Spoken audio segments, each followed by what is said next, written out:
मानसशास्त्रज्ञ ज्यावर वारंवार प्रश्न विचारले जातात, ते 5च मिनिटात कसे लक्षात ठेवायचे, हे आज आपण अभ्यासणार आहोत. चला तर मग. पहिले मानसशास्त्रज्ञ आहेत लेव वायगॉट्स्की. लेव वायगॉट्स्की यांनी सामाजिक सांस्कृतिक सिद्धांत मांडला.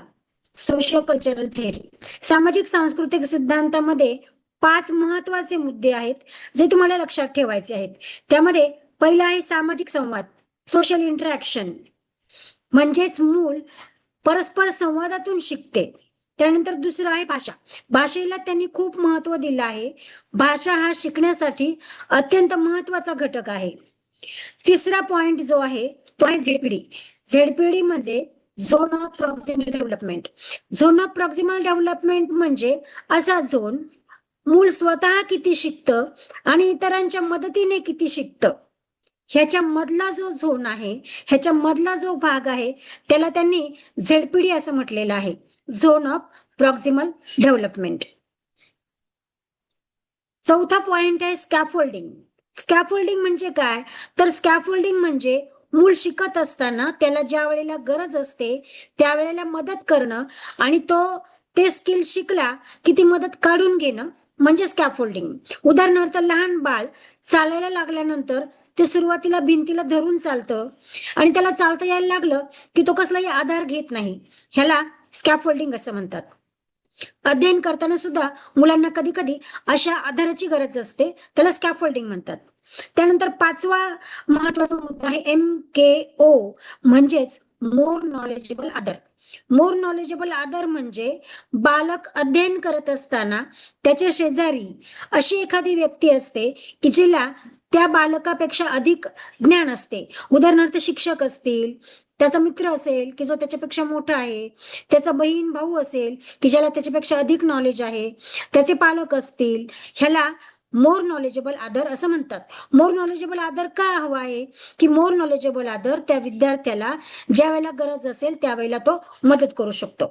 तर लेव वायगॉट्स्की ह्यांच्या सिद्धांताच्या संदर्भामध्ये झेडपीडी, स्कॅफोल्डिंग आणि MKO हे 3 घटक अत्यंत महत्वाचे आहेत, की जे तुम्हाला लक्षात ठेवायचेच आहेत, ज्यामध्ये प्रत्येक प्रश्नपत्रिकेमध्ये प्रश्न विचारलेला आहे. दुसरं आहे अब्राहम मॉस्लो. अब्राहम मॉस्लो यांनी गरजांची श्रेणी दिलेली आहे. अब्राहम मॉस्लोच्या गरजांच्या श्रेणीवर प्रत्येक प्रश्नपत्रिकेत प्रश्न विचारलेला असतो. अब्राहम मॉस्लो यांनी अशा प्रकारे गरजांचा एक पिरामिड तयार केला आणि या पिरामिडला त्यांनी सगळ्यात शेवटी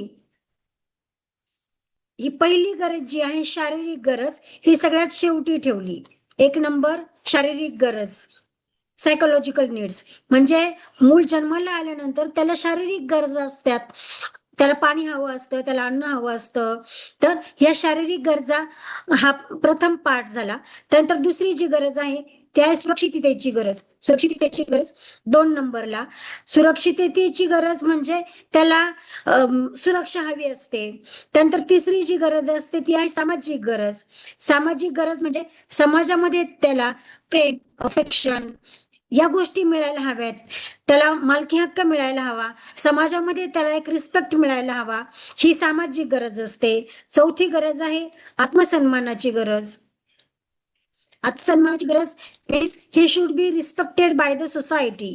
त्याला कुटुंबामध्ये, समाजामध्ये, त्याच्या मित्रमैत्रिणींमध्ये एक रिस्पेक्ट, सन्मान मिळायला हवा. आणि 5वी आणि शेवटची गरज आहे आत्मसाक्षात्काराची गरज, जी टॉप ऑफ द पिरामिडला आहे. आत्मसाक्षात्काराची गरज या ठिकाणी त्याला सेल्फ ऍक्च्युअलायझेशन म्हणजे त्याला आत्मप्रचिती येते, त्याला स्वतःचं आयडेंटिफिकेशन होतं, यालाच आत्मसाक्षात्काराची गरज असं म्हणतात. आणि आत्मसाक्षात्काराची गरज ही उच्च प्रतीची गरज आहे. अशा प्रकारे अब्राहम मॉस्लो यांनी हा 5 गरजांचा पिरॅमिड सांगितलेला आहे. सगळ्यात शेवटी शारीरिक गरज आहे, त्यानंतर सुरक्षिततेची गरज आहे, त्यानंतर सामाजिक गरज आहे, आत्मसन्मानाची गरज आहे आणि आत्मसाक्षात्काराची गरज आहे. अब्राहम मॉस्लोची या 5 गरजा तुम्ही लक्षात ठेवा, ज्यामध्ये शारीरिक गरज ही बॉटम ऑफ द पिरॅमिडला आहे आणि आत्मसाक्षात्काराची गरज ही टॉप ऑफ द पिरॅमिडला आहे, म्हणजेच ती उच्च प्रतीची गरज आहे. तिसरा आहे सिगमंड फ्राइड. सिगमंड फ्राइड यांनी आपला मनोविश्लेषणाचा सिद्धांत मांडलेला आहे. मनोविश्लेषणाच्या सिद्धांतामध्ये हे 3 घटक अत्यंत महत्वाचे आहेत, जे तुम्हाला लक्षात ठेवायचेच आहेत. ईड, इगो आणि सुपर इगो. त्यानंतर एडवर्ड थॉर्नडाईक हे साहचर्यवादी मानसशास्त्रज्ञ आहे. त्यांचा जो सिद्धांत आहे तो साहचर्यवादावर अवलंबून आहे. त्यांनी मांजरावर प्रयोग केला आहे. त्यांनी मांजराला एक बॉक्समध्ये ठेवलं, त्याला पझल बॉक्स असं म्हटलेलं आहे. मांजराला बॉक्समध्ये ठेवल्यानंतर त्या पिंजऱ्यामध्ये ठेवल्यानंतर त्या पिंजऱ्याच्या बाहेर मासा ठेवलेला होता आणि तो मासा बघून ते भुकेलं मांजर तडफड करतं आणि अन्न मिळवण्यासाठी ते वेगवेगळ्या कृती करतं. ही कृती करता करता अचानक त्याच्याकडून पिंजऱ्यामध्ये असलेली कळ दाबली जाते आणि ते बाहेर येतं आणि त्याला अन्न मिळतं. म्हणजेच मांजर सुरुवातीला उड्या मारणे, ओरखडे काढणे अशा अनेक चुकीच्या क्रिया करतं आणि चुकीची क्रिया करता करता बरोबर क्रिया करतं, कळ दाबण्याची, आणि बाहेर पडतं, त्याला अन्न मिळते. हा प्रयोग पुन्हा पुन्हा करण्यात आला आणि पुन्हा पुन्हा करण्यात आल्यानंतर मांजर उड्या मारणे, ओरखडे काढणे अशा अनावश्यक हालचाली कमी करू लागले आणि डायरेक्ट कळ दाबून अन्न मिळवायला शिकले. म्हणजेच बालकाला एखादी गोष्ट जर शिकवायची असेल तर आपल्याला अशा प्रकारे चुकत चुकत ते शिकत जातं. म्हणून थॉर्नडाईक यांनी या पद्धतीला प्रयत्न प्रमाण पद्धती, चुका व शिका, ट्रायल अँड एरर असं म्हटलेलं आहे. तर थॉर्नडाईक यांच्या बाबतीमध्ये तुम्हाला लक्षात ठेवायचा आहे तो पझल बॉक्स, मांजरावर केलेला प्रयोग, प्रयत्न प्रमाण पद्धती, ट्रायल एरर मेथड, चुका आणि शिका. याचबरोबर थॉर्नडाईक यांनी जे योगदान दिलेलं आहे शिक्षणामध्ये, त्यामध्ये शिकण्याचे नियम हा अत्यंत महत्वाचा घटक आहे. शिकण्याचे 3 नियम त्यांनी सांगितलेले आहे. तत्परतेचा नियम म्हणजे मूल शिकण्यासाठी तत्पर असलं पाहिजे. सरावाचा नियम म्हणजे प्रॅक्टिस, मुलाने शिकण्यासाठी प्रॅक्टिस केली पाहिजे. आणि परिणामाचा नियम, अध्ययन करत्याला जर चांगला परिणाम मिळत असेल तर ती गोष्ट पुन्हा पुन्हा केली जाते, ह्याला परिणामाचे नियम. हे 3 नियम तुम्हाला लक्षात ठेवायचे आहे. तत्परतेचा नियम, सरावाचा नियम, परिणामाचा नियम. त्यानंतर आणखी एक त्यांचे योगदान जे आहे ते म्हणजे अध्ययन संक्रमण उपपत्ती. समान उपपत्ती हे अध्ययन संक्रमणाची उपपत्ती त्यांनी सांगितलेली आहे. 2 अध्ययन परिस्थितीमध्ये जर समान घटक अधिक असतील तर अध्ययन संक्रमण हे अधिक चांगल्या प्रकारे होते. याला थॉर्नडाईक यांची अध्ययन संक्रमणाची समान घटक उपपत्ती असं म्हणतात. त्यानंतर आणखी एक योगदान त्यांनी जे दिलेलं आहे ते म्हणजे बुद्धिमत्तेचा बहुघटक सिद्धांत, मल्टीफॅक्टर थेअरी ऑफ इंटेलिजन्स. त्यांचं म्हणणं असं होतं की बुद्धिमत्तेमध्ये एकच सामान्य क्षमता नसते, तर बुद्धिमत्ता ही स्वतंत्र मानसिक क्षमतांचा समुच्चय असतो. तर अशा प्रकारे थॉर्नडाईक यांच्या बाबतीमध्ये हे 4-5 गोष्टी तुम्हाला लक्षात ठेवायच्या आहे. पझल बॉक्स, त्यानंतर प्रयत्न प्रमाण पद्धती, ट्रायल अँड एरर मेथड, त्यानंतर शिकण्याचे नियम, तत्परतेचा नियम, सरावाचा नियम, परिणामाचा नियम, त्यानंतर अध्ययन संक्रमण उपपत्ती, समान घटक उपपत्ती आणि बुद्धिमत्तेचा बहुघटक सिद्धांत. मानवी बुद्धिमत्ता ही स्वतंत्र अशा मानसिक क्षमतांचा समुच्चय आहे. त्यानंतर पुढचे आहेत इव्हन पॅवलॉव यांनी कुत्र्यावर प्रयोग केला. त्यालाच क्लासिकल कंडिशनिंग असं म्हणतात. त्यांनी कुत्र्याला बांधून ठेवले आणि त्या कुत्र्याला अन्न दिले जायचे. कुत्र्याला अन्न देताना कुत्र्याच्या तोंडातून लाळ सुटायची. त्यानंतर अन्न देण्यापूर्वी एक घंटा वाजवली जायची आणि घंटा वाजवल्यानंतर लगेचच अन्न दिलं जायचं. मग ही कृती पुन्हा पुन्हा केल्यानंतर घंटा वाजताच कुत्र्याची लाळ सुटायला लागायची. म्हणजेच घंटा ही एक कृत्रिम उद्दीपक आहे, पण जेव्हा त्याला माहित असतं की घंटा वाजल्यानंतर आपल्याला अन्न मिळतं, त्यावेळेला घंटा वाजली की त्याला माहित असतं की आपल्याला आता अन्न मिळणार आहे, म्हणून घंटा वाजली की त्याला लाळ सुटायला लागते. हा क्रम खूप दिवस केल्यानंतर मग जे काही कृत्रिम उद्दीपक आहे ती घंटा वाजण्याला नैसर्गिक प्रतिसाद मिळतो. अशा प्रकारे कृत्रिम उद्दीपकाबरोबर नैसर्गिक उद्दीपक जर आपण सादर केला तर आपल्याला नैसर्गिक प्रतिक्रिया मिळते. अशा प्रकारचा साहचर्य संबंध इव्हन पावलॉव यांनी सांगितला आणि त्यांचं जे काही हे क्लासिकल कंडिशनिंगचा सिद्धांत आहे त्यालाच अभिजात अभिसंधान किंवा शास्त्रीय अभिसंधान असं म्हणतात. त्यामुळे इव्हन पॅवलॉव यांच्या बाबतीमध्ये अभिजात अभिसंधान किंवा शास्त्रीय अभिसंधान, त्यानंतर कृत्रिम उद्दीपक या गोष्टी आपल्याला लक्षात ठेवायच्या आहेत. त्यानंतर पुढचे सायकोलॉजिस्ट आहेत B.F. स्किनर हे वर्तनवादी मानसशास्त्रज्ञ आहे. त्यांनी उंदरावर प्रयोग केला आणि त्यांचा स्किनर बॉक्स आपल्याला लक्षात ठेवायचं आहे. त्यांनी उंदराला बॉक्समध्ये ठेवलं, ज्या बॉक्सला स्किनर बॉक्स असं म्हणतात, आणि त्या बॉक्सला लिव्हर बसवलेलं होतं. ते लिव्हर प्रेस झालं की उंदराला अन्न मिळायचं.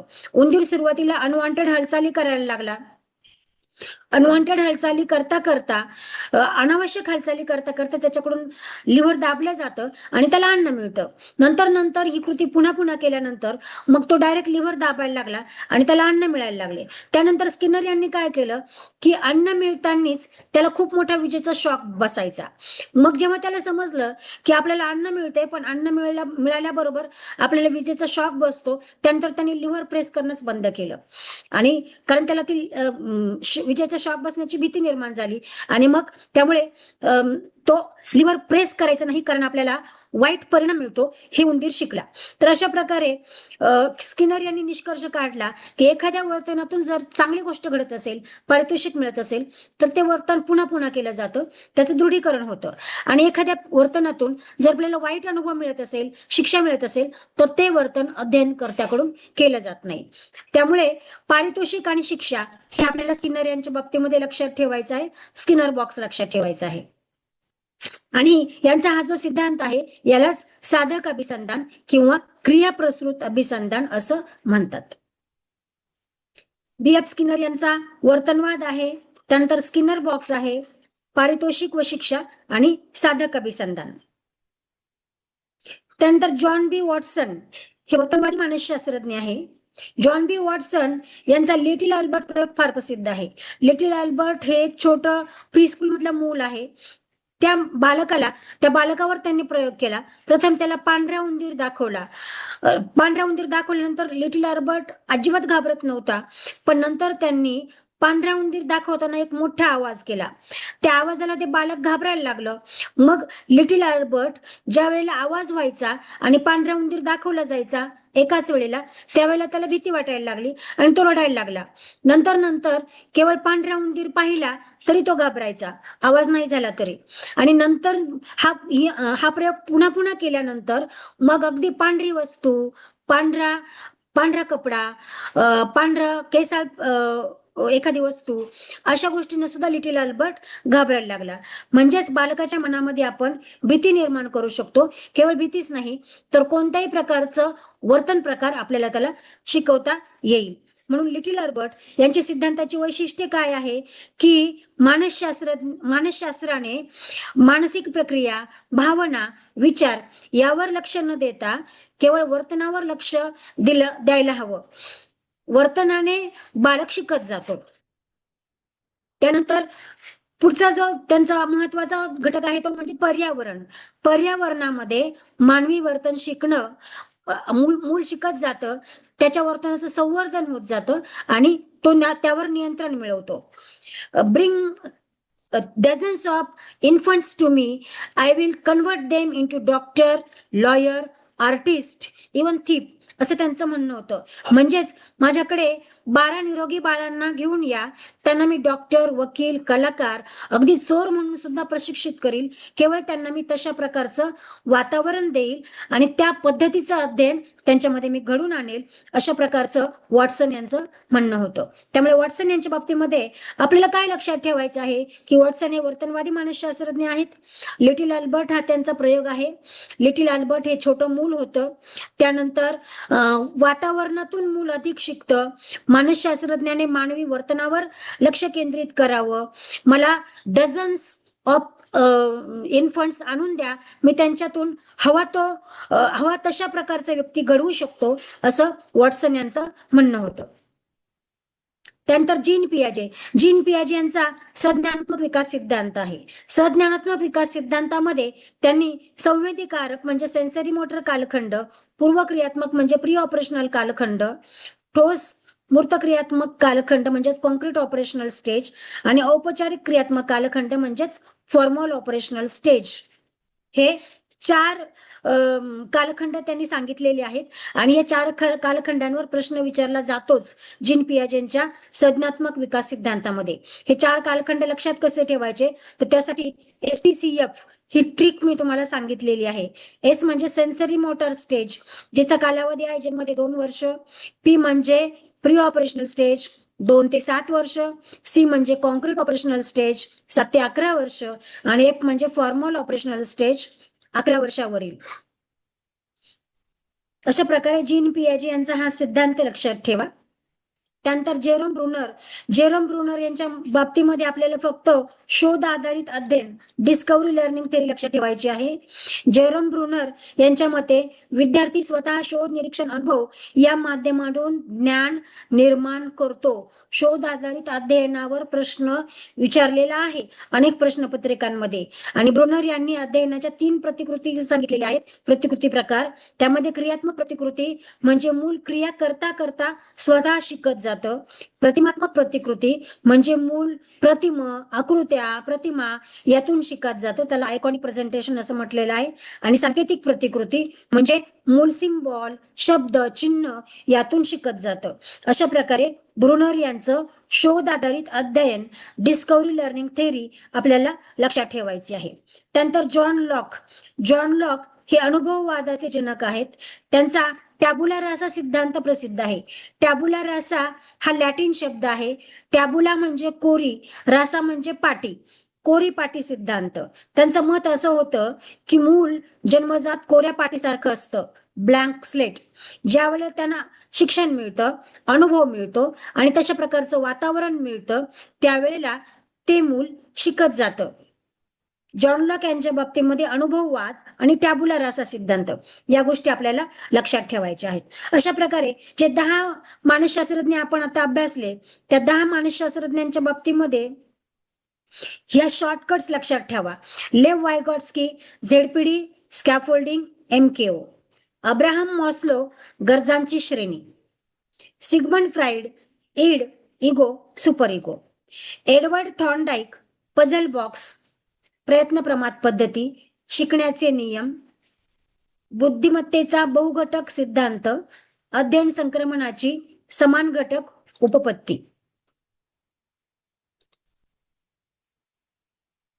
इव्हन पॅवलॉव, कुत्र्याचा प्रयोग, अभिजात अभिसंधान. BF स्किनर, वर्तनवाद, स्किनर बॉक्स, साधक अभिसंधान, पारितोषिक व शिक्षा. John B. वॉटसन, वर्तनवाद, लिटिल अल्बर्ट प्रयोग. जीन पियाजे, संज्ञानात्मक विकास सिद्धांत. ट्रिक आहे SPCF.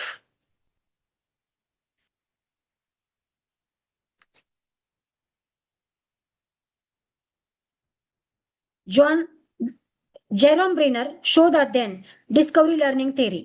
आणि जॉन लॉक, टॅबुला रासा सिद्धांत, अनुभववादाचे जनक. तर अशा प्रकारे या 10 मानसशास्त्रज्ञांचे फक्त एवढेच टॉपिक्स लक्षात ठेवा. ह्याच्यावरच प्रश्न विचारले जातात. ह्याच्याशिवाय कोणत्याही प्रश्नपत्रिकेमध्ये प्रश्न विचारले जात नाही. एवढा चार्ट तुम्ही करून ठेवा. त्याचे जे कॉन्सेप्ट मी या व्हिडिओमध्ये एक्सप्लेन केलेले आहे ते ऐका.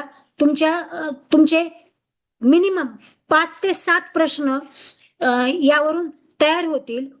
पुढचा जो माझा व्हिडिओ असेल त्यामध्ये बुद्धिमत्तेच्या संदर्भामध्ये जे काही महत्वाचे असे घटक आहेत जे तुम्हाला लक्षात ठेवणं आवश्यक आहे ते आपण अभ्यासणार आहोत. तोपर्यंत या 10 मानसशास्त्रज्ञांना 5 मिनिटात सहज लक्षात ठेवण्याची ही ट्रिक आत्मसात करा. व्हिडिओ उपयुक्त वाटत असेल तर आपल्या मित्रमैत्रिणींबरोबर शेअर करा. नमस्कार.